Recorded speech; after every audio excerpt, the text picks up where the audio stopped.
ذمہ داران، سیاسی قائدین اور اس دھرنے کے شریک، پرلت کے شریک، غیرت مند بھائیوں، بزرگوں اور بچوں،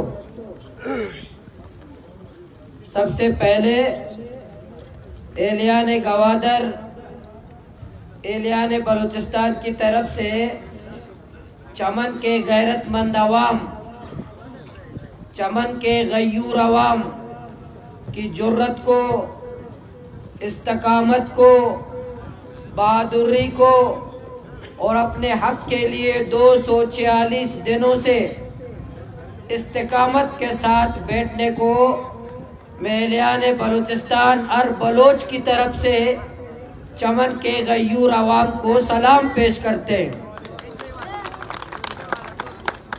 آج ہمارے ملک میں ظلم کا نظام ہے۔ 14 اگست 1947 کو پاکستان بنا، ہمیں یہ بتایا گیا کہ پاکستان کا مطلب کیا، لا الہ الا اللہ۔ آج 74 سال ہو گئے، یہاں اسلام ہمیں نظر نہیں آیا۔ کلمہ طیبہ صرف پارلیمنٹ کے پیشانی پہ تو لکھا ہوا ہے، لیکن اس پارلیمنٹ کے اندر سب سے زیادہ ظلم اور جبر اور مظلوم اسی کلمہ طیبہ پہ ہو رہا ہے۔ آج ہمارے ملک میں ہر طرف مایوسی، صرف ایک ٹولہ، صرف ایک کلب ہے، صرف ایک مخصوص ٹولہ جو شاید 1000-2000 افراد ہیں، یہ پاکستان کو لوٹ رہے ہیں۔ یہاں سے دولت لوٹ کر باہر جزیرے خریدتے ہیں، دبئی میں پلیٹ خریدتے ہیں، سوئٹزرلینڈ میں ہوٹلیں خریدتے ہیں، یہاں بلوچستان اور پاکستان کو لوٹ کر یہاں کے دولت کو باہر لے جاتے ہیں۔ میں حکمرانوں سے یہ سوال کرتا ہوں کہ آج پاکستان IMF کا مقروض ہے، آج پاکستان میں بدحالی ہے، آج پاکستان معاشی حوالے سے دیوالیہ ہے، آج پاکستان اپنے ملازمتوں کو تنخواہ نہیں دے پا رہا۔ کیا اس کا ذمہ دار چمن کے عوام ہے؟ کیا اس کا ذمہ دار اس بارڈر پہ رہنے والے غیرت مند عوام ہے، یا اس کے ذمہ دار اور ڈاکو اور قاتل جو پاکستان کے وسائل کو لوٹ کر تائی لینڈ میں جزیرے خریدتے ہیں، دبئی میں جزیرے خریدتے ہیں؟ پہلے تو کرپشن تو ختم کرو، پہلے تو یہ لوٹ مار تو ختم کرو۔ تمہارے کتے دودھ پیتے ہیں، تمہارے کتے بھی شاہانہ زندگی گزارتے ہیں، یا غریبوں کو تم روزگار نہیں دیتے۔ آج پاکستان میں اگر اسلام تو نہیں آیا، اگر یہاں کفر کا نظام بھی ہوتا، چمن میں احتجاج نہیں ہو رہا ہوتا، کفر کے نظام میں بھی آپ کو حق ملتا، لیکن نہیں۔ یہ شہباز شریف کا دور ہے، یہ زرداری صاحب کا دور ہے، یہ ان قوتوں کا، طاقتوروں کا جو کہتے ہیں ہمارے پاس بندوق ہے، ہم جس کو چاہے مار دیں۔ آپ احتجاج مت کرو، ڈرنے مت دو، روزگار مت مانگو۔ پاکستان کو ہم نے فتح کیا ہے، یہ ہماری جاگیر ہے، ہم مار دیں گے۔ آواز اٹھاؤ گے جس طرح ہمارے بلوچ نوجوان اپنے حق کے لیے۔ میں بھی تو 4 مہینے اس صوبائی حکومت نے مجھے جیل میں ڈالا، قدوس بیزنجو کی حکومت نے ہمارے گھروں پہ چھاپا مارا، ہماری ماؤں کو مارا، ہمارے بلوچ خواتین کے ہاتھ توڑے، ہمارے بزرگوں کو مارا، مجھے 4 مہینے جیل میں ڈالا۔ ہمارے کارکنوں کو کہ تم حق کیوں مانگتے ہو، تم روزگار کیوں مانگتے ہو، عزت کی کیوں بات کرتے ہو، تم غلام ہو۔ پشتون اور بلوچ بلوچستان میں غلام ہیں، ہمارے پاس بندوق ہے، ہم بندوق کے زور پر تمہیں شکست دیں گے۔ لیکن ان بے عقلوں کو کون سمجھائے، ان نادانوں کو کون سمجھائے؟ یہ غیرت مند پشتون، او غیرت مند پشتون ہے، اس نے روس کو شکست دیا، برطانیہ کو شکست دیا، سپر پاور طاقتوں کو شکست دیا۔ آج بھی افغانستان میں 70 ممالک کی جدید فوج اپنے فوج اور کتوں کو لے کر افغانستان سے چلے گئے۔ یہ پشتون و غیرت مند قوم ہے، یہ شکست تسلیم نہیں کرتے۔ میرے بھائیوں، حق ایسے نہیں ملتے۔ پاکستان اگر حضرت عمر فاروق کا دور نہیں ہے، ہمارے گلیوں میں گھوم کر ہم سے پوچھے کوئی بھوکا تو نہیں ہے۔ یہ شہباز ظالم شہباز شریف کا دور ہے۔ ظالم شہباز شریف شہبازیاں کرتے ہیں، اداکاریاں کرتے ہیں، کہتے ہیں قانون پہ عمل درآمد ہوگا۔ بابا، قانون انسانوں کے لیے بنتے ہیں۔ اللہ پاک نے ایک قانون بھیجا ہے جس کا نام ہے قرآن۔ اللہ کا بنا ہوا قانون ہو یا انسانوں کا بنایا ہوا قانون ہو، وہ انسانوں کے لیے ہوتا ہے۔ اللہ پاک نے قرآن مجید میں بہت سارے احکامات ہمیں دیے۔ اللہ نے فرمایا میرے بندو حرام مت کھاؤ، قتل مت کرو، بدکاری مت کرو، دنیا بھر کے جرائم اللہ نے ہمیں فرمائے کہ حرام مت کھاؤ۔ لیکن یہی اللہ نے، یہی قرآن نے ایک بندے کو آزاد کیا کہ اے انسان، او بندہ، ایک بندے کو قرآن نے آزاد کیا کہ تم حرام کھا سکتے ہو، وہ بھوکا انسان ہے۔ بھوکے کو اللہ بھی اجازت دیتا ہے۔ بھوکے کو بھوکا نہ قرآن کا پابند ہوتا ہے، نہ آپ کے 73 کا آئین کا پابند ہوتا ہے۔ بھوکا بھوکا ہے۔ آپ بے روزگار کرو، آپ یہ بارڈر پہ پابندیاں لگا، پہلے تو متبادل روزگار دو۔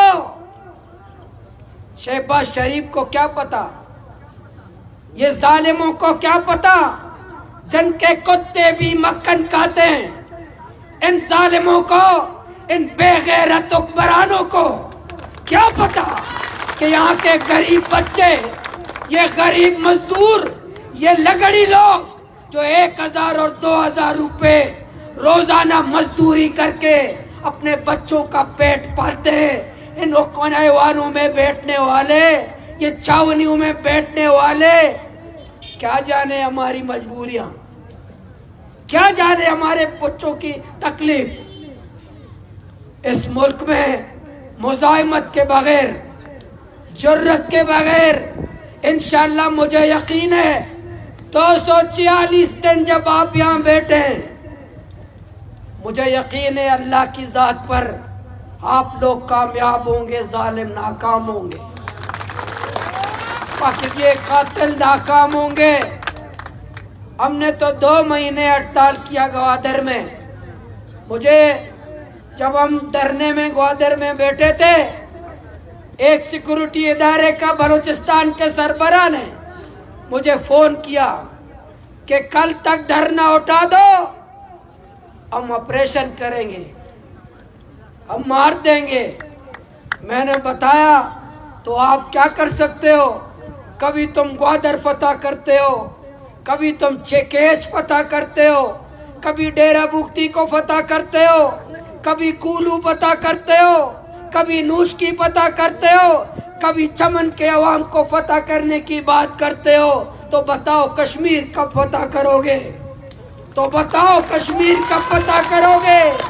تو بتاؤ، ہمیں تم فتح کرتے ہو، فتح کر بھی سکتے ہو، مظلوم لوگ ہیں، ہم پرامن لوگ ہیں، ہمارے ہاتھ میں بندوق نہیں، ہمارے ہاتھ میں لکڑی نہیں، ہمارے ہاتھ میں پتھر نہیں، ہم پرامن پاکستان کے شہری ہیں، ہمیں ضرور فتح کر سکتے ہو، لیکن ہمارے جسموں کو قید کر سکتے ہو، ہمارے ہاتھوں پہ ہتھکڑیاں لگا سکتے ہو، ہمارے پاؤں میں بیڑیاں لگا سکتے ہو، ہمارے ذہن اور خیالات کو تم قید نہیں کر سکتے۔ ہم جیلوں میں جا کر بلوچستان کے سڑکوں میں بھی ہم مزاحمت کریں گے، ظلم اور جبر کے خلاف پورے بلوچستان کے عوام منظم ہو کر کے باہر نکلے.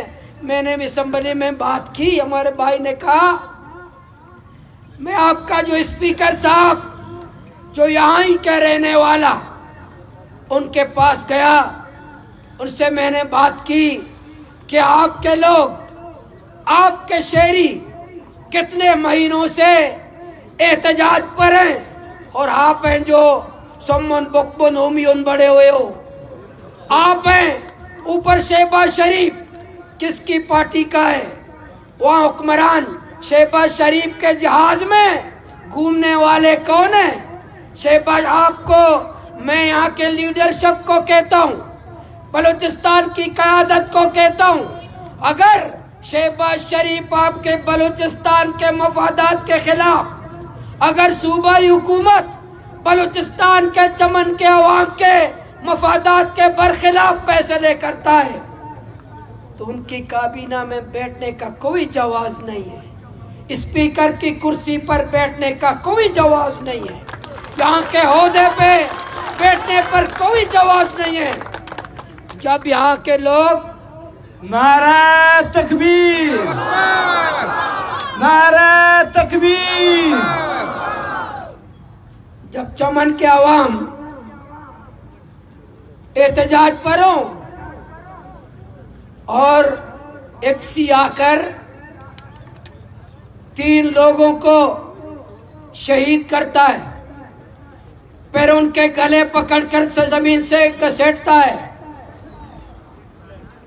یہ ایف سی, میں نے تو میرا مطالبہ ہے, میں ہر جگہ یہ مطالبہ کرتا ہوں, میرے زندگی کا ایک مشن بھی ہے, میرا ایک سیاسی ویژن بھی ہے کہ میں تمام سیاسی قیادتوں کو بار بار کہتا ہوں کہ ایف سی کو بلوچستان سے نکالا جائے, ایف سی کو بلوچستان سے نکالا جائے.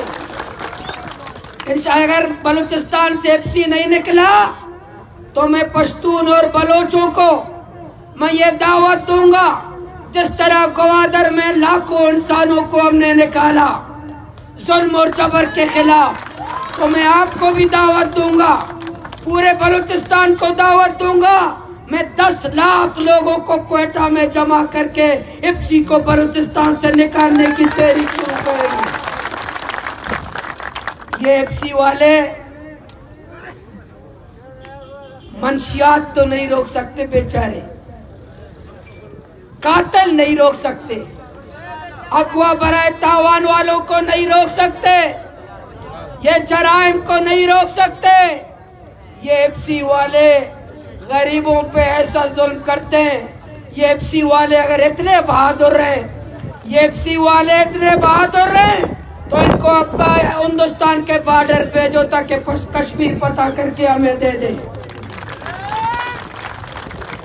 چمن کے غیرت مند عوام, انشاءاللہ کل اسمبلی کا اجلاس بھی ہے.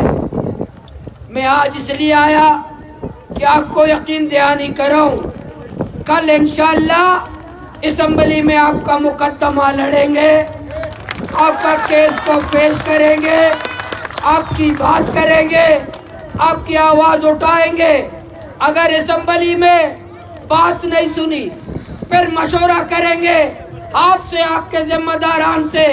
آج اب چوکی میں بھی احتجاج ہے, آج پنجگور میں بھی احتجاج, آج گوادر اور کیچ میں بھی احتجاج. اگر اسی طرح چمن سے لے کر گوادر تک یہاں کے عوام کو بے روزگار کرنے کی کوشش کی گئی تو آپ تیار رہیں, پھر کوئٹہ میں دھرنا دیں گے, کوئٹہ میں اکٹھے ہوں گے, پھر بیٹھیں گے کوئٹہ میں. جس طرح حکمرانوں نے ہمارا معاش بند کیا, حکمرانوں کے سانسوں کو بند کرنا پڑے گا, سانسوں کو بند کرنا پڑے گا. چمن کے عوام, آپ مایوس نہ ہو, آپ اپنا دل چھوٹا نہ کریں. آپ کے ذمہ داران کو بھی سلام پیش کرتا ہوں. یہ پرامن احتجاج میں طاقت ہے, یہ پرامن مزاحمت میں طاقت ہے. آپ مزید بیٹھے, مزید آپ کو سالوں لگ جائے, بیٹھ جائیے. شاید آپ کے مستقبل, آپ کے بچے کو سکون کی نیند سو سکے. آپ کو قربانی مجھے اور آپ کو دینا پڑے گا. اگر یہ ظلم میں اور آپ برداشت کریں گے، اگر یہ ظلم